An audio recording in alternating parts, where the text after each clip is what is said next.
It's always been my passion with the horses, and it's just kind of like my serenity and my peace to come out here and spend a day in the barn. It's just kind of like a release because they don't care. I mean, you could sit there and tell them how bad your day was, and they listen. They don't care. They have the look in their eye, like, and they don't expect anything from you. As long as you feed them, as long as you care for them, they love you no matter what. So it's kind of got to give back to them what they give to you.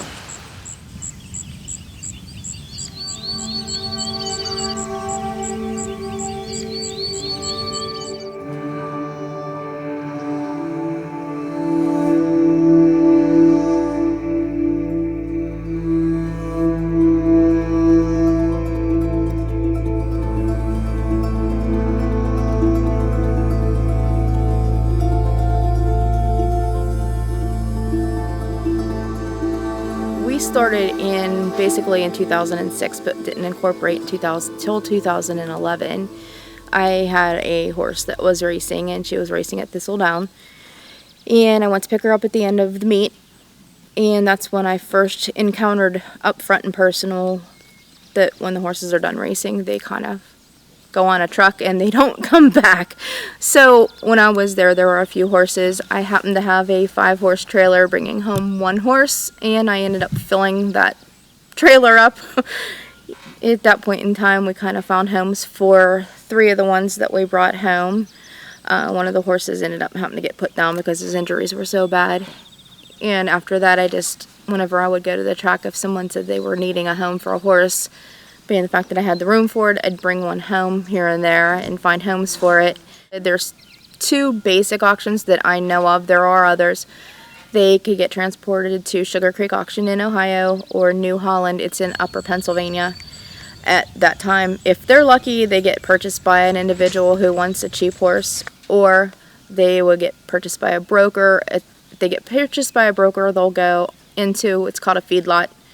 They'll maintain them feed-wise, just enough to keep them alive until someone, they call it bail, someone posts their bail to get them out, and they generally double what they paid for them at the slaughter auction. And a lot of times you get your horse, and then there's some broker programs that, like, you pay for your horse and you still don't get your horse, and it still ends up going on the second truck to the slaughterhouse. There's actually some in the United States now that have just recently opened up. Mexico slaughters at least 1,000 to 1,500 horses a day. Canada is just about as bad. Horse meat's cheaper, and it's considered a delicacy actually in some of the countries.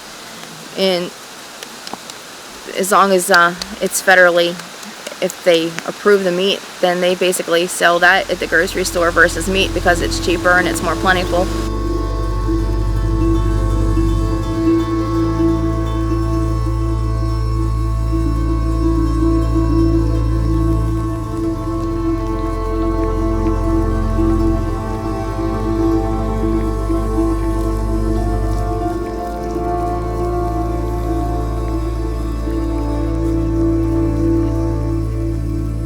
And we've taken in so far 39 of the horses from the racetracks since 2011, exactly almost a year. And 12 remain here as retirees.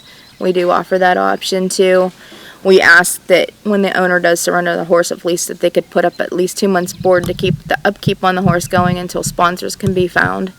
But right now we're in need of sponsors because it's just too hard to do. We self-fund 99.9% of this operation, and it's just getting too hard.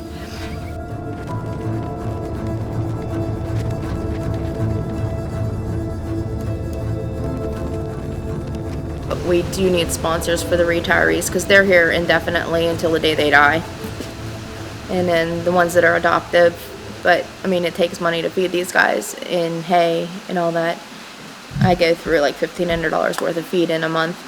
It's not cheap, and that's not counting the hay, that's just the grain. Steps on you right now with his feet. Watch out, you want to be safe. He would have been in the pen had my friend Kelly not found him. He was on the verge of getting ready to be purchased by a broker to go to slaughter. So he would have been meat for somebody.